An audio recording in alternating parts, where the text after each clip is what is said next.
যুব ভারতীয় অফিস গেটের বাইরে স্লোগান শুভেন্দু অধিকারী। দাবি অভিযুক্ত পুলিশ অফিসারদের বরখাস্ত করতে হবে, দর্শকদের টাকা ফেরত দিতে হবে। দরজা বন্ধ কেন? সুজিত বসু, অরূপ বিশ্বাসের গ্রেফতারের দাবি।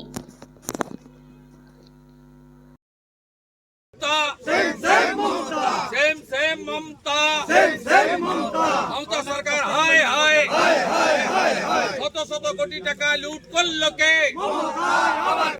তারা এখানে এসেছিলেন, মিনিট 15 ছিলেন, তারপর কমিশনারের অফিস এসআইটি এবং এক্স জাস্টিস রিটায়ার্ড জাস্টিস অসীম রায়ের নেতৃত্বে আমরা মানি।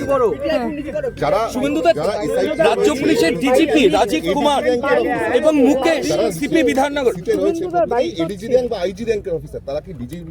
পারে না, কিন্তু মমতা ব্যানার্জির রাজত্বে সবই হয়। মমতা ব্যানার্জির রাজত্বে সব হয়। কেউ রিটায়ার করে না, দেখেন না? আলাপন বন্দ্যোপাধ্যায় রিটায়ার করে না, হরিকৃষ্ণ দ্বিবেদী রিটায়ার করে না, কেউ রিটায়ার করে না। মনোজ পন্ত রিটায়ার করবে না। আরডি মিনাকে 12 বার এক্সটেনশন দেওয়া হয় দিল্লিতে রেসিডেন্ট কমিশনার, 12 বার, 12 টাইম এক্সটেনশন। এখানে দেহত্যাগ না করলে কেউ পদত্যাগ করে। 24 ঘন্টার মধ্যে ডিজিকে এবং সিপি কে শোকজের আমরা রিটায়ার্ড জাস্টিসের নেতৃত্বে মমতা ব্যানার্জির মন গড়া কমিটি মানি না, সেই কারণেই কোর্টে গেছি। আগামীকাল অ্যাক্টিং চিফ জাস্টিসের কাছে মামলা রয়েছে। আমরা চাই ইন্ডিপেন্ডেন্ট রাজ্য সরকারের প্রভাব মুক্ত। মূল অভিযোগ রাজ্য সরকারের বিরুদ্ধে, রাজ্য সরকারের অনেকগুলো উইংসের বিরুদ্ধে। Law and order, discipline, traffic ম্যানেজমেন্টের দায়িত্ব ছিল পুলিশের।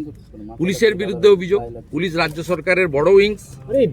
স্পোর্টস ডিপার্টমেন্ট এটার অনুমোদন দিয়েছে, তারা এই স্টেডিয়াম ব্যবহার করতে দিয়েছে। স্পোর্টস ডিপার্টমেন্টের বিরুদ্ধে অভিযোগ। অর্থাৎ স্বাভাবিকভাবে যে রাজ্য সরকারের বিরুদ্ধে অভিযোগ, তারা তদন্ত কমিটিতে থাকলে নিরপেক্ষ তদন্ত হতে পারে না, 1 নম্বর। সেকেন্ড হচ্ছে, অন্তত 300 কোটি টাকার মানি ট্রেল হয়েছে। It's a financial crime also.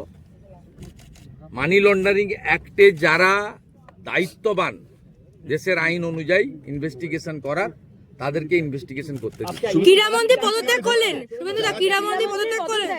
मैं जो मांग किया कोर्ट में है। I am also a petitioner. Tomorrow fixed है, इसलिए पहले बोल देना ठीक नहीं होगा। कोर्ट को सम्मान करना चाहिए। শুভেন্দু দা